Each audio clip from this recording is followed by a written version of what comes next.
የባለፈውን ሐሳብ እስከ ቁጥር 5 ድረስ ጨርሰናል። ትንሽ ሪቫይዝ አድርጌያት ወደዛ አልፋለሁ። ከቁጥር 2 ጀምሮ እግዚአብሔርን ስንወድ ትእዛዙን ስናደርግ የእግዚአብሔር ልጆች እንድንወድ በዚህ እናውቃለን። ትእዛዙን ስናደርግ ምን እግዚአብሔርን ስንወደው ምንድነው? ብትወዱኝ ምንድነው? ትእዛዜን ጠብቁ ነው። ትእዛዜን ፈጽሙ ነው። ምን ብትወዱኝ። ስለዚህ እግዚአብሔርን ስንወደው ትእዛዛቱንም ስናደርግ ትእዛዛቱን መፈጸም እግዚአብሔርን መውደድ ማሳያ ነው። ልጆች አሉን። ልጆቻችን እኛ መውደዳቸውን የምንረዳው ማሚ ወድሻለሁ ማሚ ወደሽ ስትለኝ ሚሪዬ ነው አሳይኝ እላታለሁ። ሾም ዩር ላቭ ፍቅርሽን አሳይ። ምን ታዘዥኝ።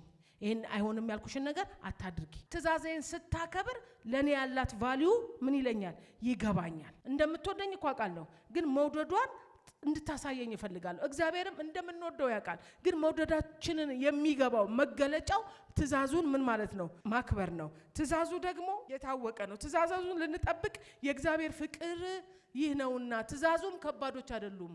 ከባድ እንደሆኑ አታስቡ፣ በጣም ቀላል ነው። እኔ ይገርመኛል እግዚአብሔር እሱ ትልቅ ነው። እኔን አላለም። የእርስ በርሳችን መዋደድ የሱን መውደድ መገለጫ ነው። ይሄ ነው መገለጫው አለ። የእናንተ መዋደድ እኔን መውደዳችሁ ማሳያ ነው። ከእግዚአብሔር የተወለደ ሁሉ ዓለምን ያሸንፋል። ዓለም በጥላቻ የተሞላች ነች። ዓለም ፍቅርን አታበረታታም። ዓለም ፍቅር ብላ ምን ስለምወዳት ገደልኳት ነው። ስለምወዳት አሲድ ደፋውባት ነው። ስለምወዳት በቆንጨራ ቸብቸባርኳት ነው። ስለምወዳት ብላ ዓለም ፍቅርን የተረጎመችበትን። ስለዚህ ከእግዚአብሔር የተወለደ ይችኛዋን ሲስተሟን ዓለምን ማሸነፍ የሚችለው ሰው ዓለማዊ ሆኖ ዓለምን ማሸነፍ አይችልም። ቁርጥም አርጋቸው እነ ማይክል ጃክሰንን በልታቸዋለች። ኦክሲጅን ክፍላቸው ያስቀመጡ 150 ዓመት ለመኖር ፕላን የነበራቸውን ፕላን ብቻ ሳይሆን አቅምም የነበራቸውን በ50 ዓመታቸው በቃ ብላለች። ስለዚህ ዓለምን ከእግዚአብሔር የተወለደ ሁሉ ዓለምን ይሄን ሲስተም የሚያሸንፈው ሰው ከእግዚአብሔር ካልተወለደ ይሄን መንፈስ ቅዱስ ይዞ ዳግመኛ ካልተወለደ የዓለምን ሲስተም ማሸነፍ ይከብደዋል። እናንተ ግን ዓለምን ታሸንፋለህ ሲል ምን? ጥላቻን ታሸንፋለህ፣ ምቀኝነትን ታሸንፋለህ፣ ክፋትን ታሸንፋለህ። ክፋት ባንተ ላይ አይሰለጥንም። ያመጻ ልጅ አንተ ላይ አይሰለጥንብም። ምን? ከእግዚአብሔር ተወልደናል። ከእግዚአብሔር የተወለደ ምን ይላል? ዓለምን ያሸንፋል። ኢየሱስም የእግዚአብሔር ልጅ እንደሆነ ከሚያምን በቀር ዓለምን የሚያሸንፍ ማን ነው? ኢየሱስ የእግዚአብሔር ልጅ እንደሆነ ያመነ ዓለምን አሸንፋል። ከዚህ ከቁጥር 6 በኋላ ያለው ሐሳብ በጣም ጠንካራ ሐሳብ ነው። ከዛ በፊት ገላትያ 5:13 እስከ 15 ያለውን ሐሳብ ላንብብና ወደዛ ሄዳል። ወንድሞች ሆይ እናንተ ለአርነት ተጠርታችኋል። ብቻ አርነታችሁ ለሥጋ ምክንያት አይስጥ፣ ነገር ግን በፍቅር እርስ በርስ እንደ ባሪያዎች ሁኑ። ሕግ ሁሉ በአንድ ቃል ይፈጸማልና እርሱም ባልንጀራህን እንደራስህ ውደድ የሚል ነው። ነገር ግን እርስ በርሳችሁ ብትነካከሱ ብትበላሉ እርስ በርሳችሁ እንዳትጠፋፉ ተጠንቀቁ። መነካካስ መበላላት ነውር ነው። ዘሩ በእናንተ ውስጥ የለም። የሆነ ሳር ስትበሉ እንደምደነግጠው ነው የምደነግጠው። አሁን ሰው ሲጠላላ ቂም ሲይዝ ምናምን በቃ ሰማይ እንደዛ ነው የሚደነግጥብን። አንደኛ ዮሐንስ ምዕራፍ 5 ቁጥር 6 በውሃና በደም የመጣ ይህ ነው፣ እርሱ ኢየሱስ ክርስቶስ በውሃና በደም እንጂ በውሃ ብቻ አይደለም። የሚመሰክረውም መንፈስ ነው፣ መንፈስም እውነት ነውና። በውሃና በደም የመጣ ይህ ነው። የኢየሱስ ክርስቶስ የእግዚአብሔር ልጅነት ዝም ብሎ የመጣ ዝም ብሎ የተነገረ ሳይሆን በውሃና በደም ነው። በውሃ ሲል ምንድነው? ውሃ ጥምቀቱን ነው የሚያመለክት። ውሃ ወደ ጥምቀቱ ነው። በውሃና በደም የመጣ ይህ ነው፣ እርሱም ኢየሱስ ክርስቶስ በውሃና በደሙ እንጂ በውሃው ብቻ አይደለም። በውሃው ሲለን ውሃው ጋር ሄደና ውሃው ጋር ምንድነው የተከናወነው? ጥምቀቱ ጋር ምንድነው የተከናወነው? ዮርዳኖስ ጋር ኢየሱስ ክርስቶስ ሲጠመቅ ምንድነው የሆነው ስትሉ ሰማይ ተከፈተ፣ እግዚአብሔር ቃሉን ሰጠ፣ መንፈስ ቅዱስ ወረደ። ምን? የምወደው ልጄ ኢየሱስ የእግዚአብሔር ልጅ እንደሆነ የሚታመን ብሎ አይደል የጀመረው? ኢየሱስ ክርስቶስ እንደሆነ አለና እንደገና ኢየሱስ የእግዚአብሔር ልጅ እንደሆነ በሚታመን እሱ ምን ብለዋል? የእግዚአብሔር ልጅ ሆኗል። እሱ ምን ይላል? ዓለምን ያሸንፋል። ይህ የእግዚአብሔር ልጅነቱ ደግሞ እንዲሁ የመጣ ሳይሆን በውሃና በደም ሁሉ የመጣ ነው፣ የተረጋገጠ ነው። ምን? በውሃ ምን? በጥምቀቱ እግዚአብሔር ሰማይ ተከፍቶ የምወደው ምን? ልጄ የእግዚአብሔር ልጅነቱ በውሃው በጥምቀቱ ጊዜ ምን ተብሏል? ታውጇል፣ ተነግሯል። አየሩ ላይ ከሰማይ ነው ድምጹ። ሁሉ በሚሰሙት ልክ ኢየሱስ ክርስቶስ የእግዚአብሔር ልጅ እንደሆነ የሚወደው ልጄ እሱ ነው። እሱን ምን በሉ ስሙት። የሚናገረው ሊሰማ ሊቀበል የተገባው ባለፈው እያቻለሁ ኢየሱስ ክርስቶስ ነው ስንል የተቀባው አዳኝ ዕውቅና ያለው አዳኝ። ዕውቅናው ከየት ነው የመጣው ስንል በውሃ የት በዚህ ጥምቀቱ ስርዓቱ ላይ እንደገና በደሙ ሲል መስቀሉ ላይ ወስደናል። መስቀሉ ላይ እንሄዳለን። በደሙ ሲል መስቀሉ ላይ ባፈሰሰው ደም በዚህ ምንድነው የእግዚአብሔር ልጅነቱ የተረጋገጠ ነው። አምላክነቱ ፍጹም ሰው ፍጹም አምላክ መሆኑ ምን ያለ ነው የተረጋገጠ ነው። ኢየሱስ ክርስቶስ በውሃና በደም እንጂ በውሃ ብቻ አይደለም። የሚመሰክረው መንፈስ ነው። መንፈስ እውነት ነውና በርግብ አምሳል ምን አለ መንፈስ ቅዱስ። ይሄንን ምስክርነት የሚሰጠው ሰው አይደለም። ማን ነው? መንፈስ ነው። መንፈስ ደግሞ ምንድነው? እውነት ነው። መንፈስ ቅዱስ በመጣ ጊዜ ወዴት ይመራችኋል አለ? ወደ እውነት። መንፈስ ቅዱስ እውነት ውጪ ሌላ ነገር የለም። እውነት እውነት እላችኋለሁ። የሚመሰክሩት ሶስቱ ናቸው። ምስክር በስንት ይጸናል? በሶስት ይጸናል። እነርሱም አለ መንፈሱ ሰማይ የመሰከረለት። እዚህ ጋር ራሱ የሥላሴን ማንነት በደንብ የምናይበት ክፍል ነው። መንፈሱ ውሃው ደሙ ናቸው። ሶስቱም በአንድ ይስማማሉ ይልና ቁጥር 9 ላይ ምን ይላል መሰላችሁ? የሰው ምስክር ብንቀበል አያችሁ ዓለም ለመፍረድ ምን ትቀበላለች? ምስክር ትቀበላለች። የሆነ ነገር ሲል ምን ምስክር አምጣ። እንትን አልኩኝ፣ እንትና አደረገኝ፣ እንትን ሲያደርግ ያየ ምን አምጣ? ምስክር። ምስክር ተቀባይነት አለ። ምስክርን ፍርድ ቤት ላይቀበል አይችልም። ምስክርን የመቀበል ግዴታ አለበት። ምን ምስክሮች አሉኝ ይላል ተበዳይ። እኔ ምን አለ? ምስክሮች አሉኝ። ክቡር ዳኛ ምስክሮች አሉኝ። ምስክሮቼ ድምጽ እንዲሰማ እፈልጋለሁ። ምስክሮችን እንትን አደረጉ፣ ምስክሮችን አፈኑ፣ ምስክሮችን አስፈራሩ ምናምን የሚባል ነገር አለ። ምስክር ተፈላጊ ነው። የሰው ምስክርን ብንቀበል ምድር ላይ ያለን የሆነ ሰው ሲመሰክር እንቀበላለን። የሆነ ሰው ሲመነትፍ የማን ነው ይሄ? የኔ ነው። አይቻለሁ እሱ ሲያነሳ አይቻለሁ ምናምን ሲል ነው አይተሃል በል መልስለት። ይሄ ምን የሰው ምስክርን ተቀበልን። በምድር ስትኖሩ የሰው ምስክርነትን ትቀበላላችሁ። የሰው ምስክርነትን ከተቀበልን የእግዚአብሔርን ምስክርነት ከእርሱ ይልቅ ይበልጣል። የኢየሱስን የእግዚአብሔር ልጅነትን እግዚአብሔር ምን ብሏል? መስክሯል። ምን የምወደው ልጄ ብሎ። ይሄን ምስክርነት ልንቀበል ይገባናል። ሰው የሰው ምስክርነት እንኳን ምን ይላል? ይቀበላል። በህይወታችሁ በሆነ ነገር ላይ ምስክር ተቀበላችሁ አታውቁም? ልጆቻችሁ ተጣልተው አንድ ምስክር የሆነ ሰው ምስክር ታደርጋላችሁ። ጎረቤት የሆነ ነገር ምስክር። የምስክር ድምጽ ንግግር ምን ያለ ነው? የታመነ ነው። ስለዚህ እግዚአብሔር ራሱ ምንድነው? ምስክር ነው። እንደገና ማን ነው? መንፈስ ቅዱስ ምስክር ነው አለ። አይዋሽም፣ እውነት ነው አለ። መንፈስ ቅዱስ እግዚአብሔር ስለማን?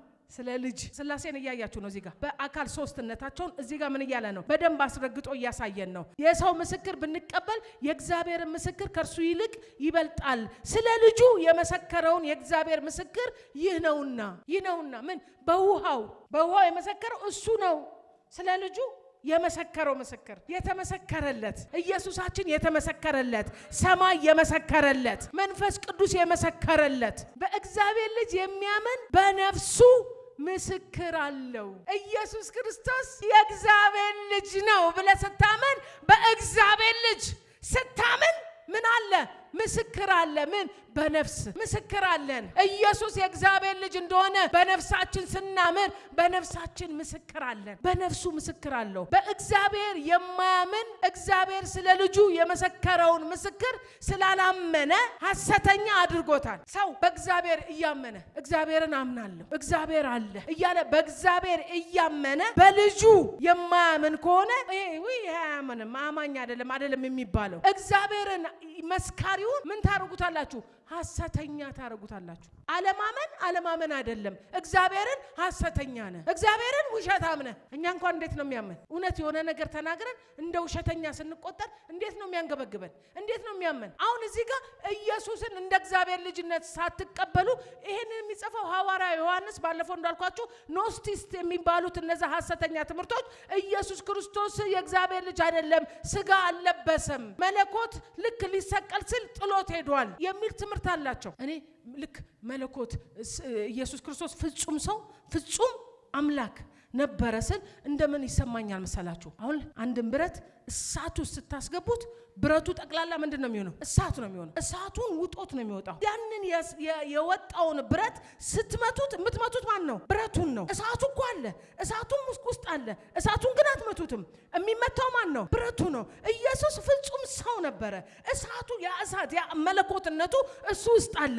ብረቱ ሲጣመም ፍጹም ሰውነቱ ሲመታ እዛ ውስጥ አለ እኮ። እሳቱ እኮ ብረቱ ውስጥ አለ፣ ግን የሚመታው ማን ነው? ብረቱ ነው። ልክ እንደዛ ነው ኢየሱስ ክርስቶስ ፍጹም አምላክ ነው፣ ፍጹም ሰው ነው። ሰው ፍጹም ሰውነቱ ሲሰቃይ ሲታመም ያ ፍጹም አምላክነቱ በሱ ውስጥ ነበረ። ሰውነቱ ይላል ልክ እሳቱ እያለ ከቶኑ ውስጥ የወጣ ብረት አይታችኋል? ምንድነው የሚመስለው? ቀይ ነው፣ ራሱ ፍም ነው የሚመስለው። ያንን ሲመታ ኳ ይላል፣ እንደዚህ ይላል፣ ይመታል። ግን ምንድነው? ብረት ነው። እሳቱም ግን እዛ ውስጥ አለ።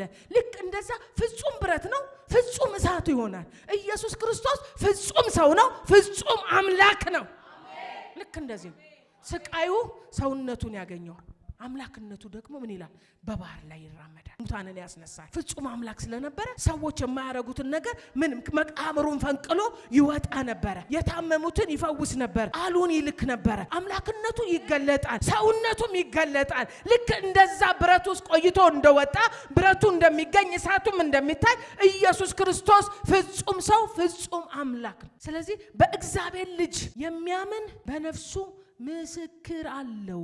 ምስክር አላችሁ። ምስክር እየተዋችሁ ነው። በእግዚአብሔር ልጅ ኢየሱስ የእግዚአብሔር ልጅ ነው እያላችሁ ስታምኑ ስትናገሩ ምን በነፍሳችሁ ምስክር እያስቀመጣችሁ። በእግዚአብሔር የማያምን አሁን በኢየሱስ ክርስቶስ የእግዚአብሔር ልጅነት አለማመን በራሱ በእግዚአብሔር አለማመን ነው። ዓለምን የማሸነፊያ ጉልበትም ነው ኢየሱስ የእግዚአብሔር ልጅ መሆኑን ማመን ነው። እሱ ማመናችን ዓለምን እንድናሸንፍ አቅማችን ነው። ይሄ ያመንከውን እምነት ደግሞ ተራ አይደለም። ምስክር አለው። አባት ምስክር ነው። መንፈስ ቅዱስ ምስክር ነው። ቃሉ ራሱ ምንድነው? ምስክር ነው። ምስክር ያለው ነገር ነው ያመንከው። እንዳትጠራጠር ባመንከው እምነት ምን ጥርጥር እንዳይኖር አምነ ያለው እምነት ይዘው ያለው እምነት የተመሰከረለት ነው። ምስክሩ በማን ነው? በራሱ በእግዚአብሔር። በእግዚአብሔር የማያምን እግዚአብሔር ስለ ልጁ የመሰከረውን ምስክር ስላላመነ ምን ያደርገው? ሐሰተኛ አድርጎታል። እግዚአብሔር ስለ ልጁ ምን ያለው? የመሰከረው ምን አለ? እግዚአብሔር ሲመሰከር የምወደው ልጄ መስክሮለታል። አብ የመሰከረለት ኢየሱስ እንደሚወደው የመሰከረ ልጁ እንደሆነ የመሰከረ አንድያ እንደሆነ የመሰከረለት ቤዛ እንደሆነ የመሰከረለት እንድንሰማው የመሰከረለት ምስክር አለ። እንድንሰማው ተነግሯል። ኢየሱስን አለመስማት አንችልም። ስሙት ተብለናል። ምን አብ መስክሮለታል። ልጄ ነው ስሙት። ኢየሱስ የእግዚአብሔር ልጅ እንደሆነ አብ መስክሯል፣ መንፈሱ መስክሯል። እግዚአብሔርም የዘላለም ሕይወት እንደሰጠን ይህ ሕይወትም በልጁ እንዳለ ምስክሩ ይህ ነው። እግዚአብሔርም ምን አድርጎታል አለ? ሐሰተኛ አድርጎታል። ምን? ያላመነ። እግዚአብሔርም የዘላለምን ሕይወት እንደሰጠን ፓስተር ትንቢት ይሄንን ለሃኒ እንድሰጪያት ብዬ ይሄንን ለሃኒ እንድሰጣት ለማን ሰጠው? ለፓስተር ትንቢት ሰጠው። እግዚአብሔር የዘላለምን ሕይወት እንደሰጠን ይልና ይህም ሕይወት በልጁ እንዳለ ምስክሩ ነው። ሃኒ ሪሞት ሰጥቻታለሁ ለሃኒ። ይሄ ሪሞት ግን ማን እጅ ነው? ፓስተር ትንቢት እጅ ነው። እግዚአብሔር ምን አለን? የዘላለምን ሕይወት ምን አለን? ሰጠን። ይሄ የተሰጠን የዘላለም ሕይወት ግን ማን ጋ ነው? ልጁ ጋ ነው። ያንን ሕይወት መቀበል የምችለው ከማን ነው? ከልጁ ነው። ልጁ ከሌለ ያ ሕይወት የለህም። ልጁ አለን፣ ሕይወቱ አለን። ልጁ ስላለን የዘላለም ሕይወት አለን። ዘላለማዊ ሕይወት ዞዊ ይባላል። ያ ዞዊ የእግዚአብሔር አይነት እግዚአብሔር የሚኖርበትን ያህል ዘመን የሚኖር ከእግዚአብሔር ጋር ክብር ያለበት ውርደትን የማያይ ዝቅታን የማያይ እንባ የሌለበት ሐዘን የሌለበት ክብር ያለበት እሱ ሕይወት እግዚአብሔር ሰጥቶናል። ይሄን ሕይወት የሰጠን በማን ነው? በልጁ። ልጁ ጋር ካልሄድክ ይሄ ሕይወት የለም። እግዚአብሔር የዘላለምን ሕይወት እንደሰጠን ይህም ሕይወት በልጁ እንዳለ ያ የተሰጠ ሕይወት አሁን ለሃኒ የሰጠኋት ሪሞት ሰጥቻታለሁ። ሃኒ ሪሞት እንኪ ወሰጂ እሺ ብዬ ለማን ሰጠውኝ? ግን ሪሞቱን ፓስተር ትንቢት ጋር ነው አሁን የምትወስደው። ማሚ ሪሞቱን ትለኛለች እንዴ? አትለኝም። ኦሬዲ ማን ጋር ነው የምትሄደው? ፓስተር ማሚ የሰጠችሽን ሪሞት ስጪኝ። ከማሚ የሚመጣው ሪሞት ፓስተር ትንቢት ማን ጋር ይደርሳል። ልክ እንደዛው እግዚአብሔር የሰጠን የዘላለም ሕይወት በማን ያለው? በክርስቶስ ውስጥ። የዘላለም ሕይወትን ማን ውስጥ ከተተው? ኢየሱስ ክርስቶስ። ይህም ሕይወት በልጁ እንዳለ ምስክሩ ይህ ነው ይልና ልጁ ያለው ሕይወት አለ። የእግዚአብሔር ልጅ የሌለው ሕይወት የለው። ይቺ ዘላለም ሕይወት ከእግዚአብሔር የተሰጠች የዘላለም ሕይወት ልጁ ካለህ ነው። ልጁ ካሌለህ የለህም። እስቲ ልጁ አለኝ በሉ። ይሄ ነው የወንጌል ድምጻችን። ይሄ ነው ትውልድ እንዲንሰባ የምንፈልገው ጩኸታችን። ልጁ ያለው ሕይወት አለው። ልጁ የሌለው ሕይወት የለውም። የሁሉ ነገር ቁልፍ ኢየሱስ ሰጠው እኮ። ጉልበት ሁሉ ይንበረከክለት ዘንድ፣ ምላስ ሁሉ ጌትነትን እግዚአብሔር ያለ ልክ ከፍ ከፍ ያደረገው፣ ከስምም ሁሉ በላይ ያለውን ስም የሰጠው። እጃችን ላይ ያለው ክርስትና ኢየሱስ ይባላል። ሃይማኖት አይደለም። ክርስትና ሃይማኖት አይደለም። በሱ ሕይወት ነበረች። ያቺ እግዚአብሔር ያዘጋጃት ሕይወት በሱ ምን ነበረች? ሕይወት ነበረች። ሕይወት ተገለጠ አለ። እኛም አይተነዋል። አብ ልጁን እንደላከው እንመሰክራለን። አብ ልጁን ቤዛ አድርጎ ሕይወት አድርጎ እንደላከው እንመሰክራለን። ምን? ይሄ ሕይወት ተገለጠ። በሱ ሕይወት ነበረች። ቁጥር 13 እንደዚህ ይላል፣ የዘላለም ሕይወት እንዳላችሁ ታውቁ ዘንድ። ምን? ኢየሱስ ክርስቶስን በመቀበላችሁ ጴንጤ አይደለም የሆናችሁት፣ የዘላለም ሕይወት ባለቤት ነው የሆናችሁ። አሁን ይሄ እምነት ስትይዙ፣ ይሄን እምነታችሁን በእግዚአብሔር ልጅ ላይ ያለ እምነታችሁን አጥብቃችሁ ስትይዙ፣ እዚህ ውስጥ ስትገቡ የዘላለም ሕይወት እንዳላችሁ ታውቁ ዘንድ። መጣችሁ ኢየሱስን ስትይዙ ጴንጤ አይደለም ያደረጋችሁ፣ የዘላለም ሕይወት ባለቤት ነው ያደረጋችሁ። ታውቁ ዘንድ በእግዚአብሔር ልጅ ስም ስለምታምኑ ይህንን እጽፍላችኋል። በእግዚአብሔር ልጅ ስም ስለምታምኑ። ምን? የዘላለምን ሕይወት ምን ስላላችሁ? አምናችሁ ኢየሱስ የእግዚአብሔር ልጅ እንደሆነ አምናችሁ ስትመጡ ምን ይዛችኋል? የዘላለምን ሕይወት ይዛችሁ። ያ እምነት የሰጣችሁ ሃይማኖት ሳይሆን የዘላለም ሕይወትን ነው። ይሄ የዘላለም ሕይወት ደግሞ በእርሱ ዘንድ ያለን ድፍረት ይህ ነው። እንደ ፈቃዱ አንዳች ብንለምን ምን ይለናል? ይሰማናል። ኢየሱስ የመሰማት ድፍረታችን። አባት ሆይ ይናደዱብን። የሚናደዱብን እኮ ለዚህ ነው። አባት ሆይ እናቴ አንድ ቀን ናናዬ ነው የምትለኝ፣ ናናዬ አለችኝ። ሁሌ በኢየሱስ ስም የምትይው ለምንድን ነው ምናምን አለችኝ። እማ በስሜ የምትለምኑትን እኮ አለ እፈጽማለሁ፣ አደርገዋለሁ። በቃልም ይሁን በስራ የምትጠይቁትን በኢየሱስ ክርስቶስ ስም አድርጉት ይላል። እንደሱ ይላል። በቃ እኔም ከሱ በኋላ እንደሱ ነው ማድረግ አለች። አይ መጀመሪያ እሱን ያዡ። አዋ እንዳስቄዋ ልጆች ነው። መጀመሪያ እሱን ያዡ አልኳት። ተቀበዩ አልኳት። ስሙ የሚሰራው ስትቀበዩ ነው። የሆነ ነገር ለማስፈጸም ሳይሆን እሱን ስትቀበዩ ነው። በሱ ዘንድ ያለን ድፍረት ነው። ምን? የጸሎት ድፍረት፣ የመጠየቅ ድፍረት። ማኩረፋችን እኮ ለምንድን ነው? ድፍረታችን ተጠይቀን ለምን አልተሰጠንም ነው። እንደሚሰጠን መጠበቃችን እኮ ነው። ኩርፊያ እኮ የማመን አንዱ ውጤት ነው። ባይዘው ጠይቄ ለምን አልተደረገም ነው። ይሄ እኮ የእምነት አንዱ መልክ ነው። ያኮረፋችሁ ደስ ይበላችሁ፣ የእምነታችሁ መገለጫ ነው። ጠይቆ አለመቀበል። አምኜሃለሁ ያመንኩት እምነት ለምን እጄ ላይ አልመጣም ነው። ትክክል ነው። እርምጃችሁን አቁሙ እንጂ ማኩረፉ ትክክል ነው። አኩርፈህ ቁጭ በል። ሚሪያውን እንደፈለገ ባረጋ በታኮርፍ ቤት ነች እያለች ትተሻሸ። ያኩርፋ በቃ እንደሱ ይሁን። አኩርፍና እዚሁ ይሁን። አትሂድ ነው። ሩቅ አትሂድ። የርያ ምግብ ትበላለህ። አትሂድ ሩቅ። በእርሱ ዘንድ ያለን ድፍረት ይህ ነው። እንደ ፈቃዱ ፈቃዱ የፈለጋችሁትን ሁሉ። አሁን እኮ ያስኮረፈ አንዱ የፈለከውን ሁሉ ስለለመንክ ነው። እንደ ፈቃዱ። እሱ በፈቃዱ ምክር ሁሉን የሚሰራ አይደል የሚለው? በፈቃዱ ምክር ነው የሚሰራው። ስለዚህ እንደ ፈቃዱ አንዳች ብንለምን ይሰማል። ፈቃዱን ያስቀደመ ኢየሱስ እኮ እንደሱ አይደለ? ብትወድ እኮ ነው። ብትወድ ይለፍ፣ ግን ያንተ ይሁን የኔ አይሁን። በቃ የፈቃድ ጸሎት እንደዚህ ነው። አባ ብትወድ ይሄን በር ክፈትልኝ፣ የኔ ግን አይሁን ያንተ ይሁን። ብዘጋውም ብትከፍተው ያህል የምደሰተውን እደሰታለሁ። እግዚአብሔር ሲዘጋ ሰክሰስፉል አዋጪ ነው። ጥቅሙ ሲገፍትም ሲዘጋም እኩል ነው። አይገባንም እንጂ እኩል ነው። መርከብ እኮ ዘግቷታል። የጠዘጋው ግን ለምን? ለጥፋቱ አንድ አይገባን። በገነትን በምትገለባበት ክሩብ ዘጋት ይላል። ለምን? ሰው ዳግመኛ ገብቶ ከዛ ፍሬ ድጋሚ በልቶ ለዘላለም የሚኖር ኃጢአተኛ ዘላለማዊ ነበር የሚኖር። ደጋሚ አዳም ገብቶ ቢበላ ለዘላለም ነበር የሚኖር። ዘላለማዊ ኃጢአተኛ ነበር። እንደገና በክርስቶስ ሞት የማይታደስ ዘላለማዊ። እግዚአብሔር ደግሞ እኛን ሊያድሰን እንደገና ህይወትን ሊሰጠን እድል አሰጥቶን ነበር። ያንን ሳይበላ ዘጋው። ስለዚህ ሲዘጋም ክብር ይገባዋል። ለመልካም ነው ከዘጋ እንኳን በመትገለባበት ኪሩብ ዘጋው። አንድንም ነበርኩ ዘመናችን ሁሉ የምንኖር አስባችሁታል? እንደዚህ አሁን ሰው እንደዚህ ሁሉ ቢኖር እንደነማቱ 900 ምናምን ብንኖር መንጃ ፍቃድ በስንት ዓመታችን ነው የምንወጣው? በ300 ዓመታችን ነው። 18ማ ዳዴ ነው የምንለው። ተው ዳዴ ነው የምንለው።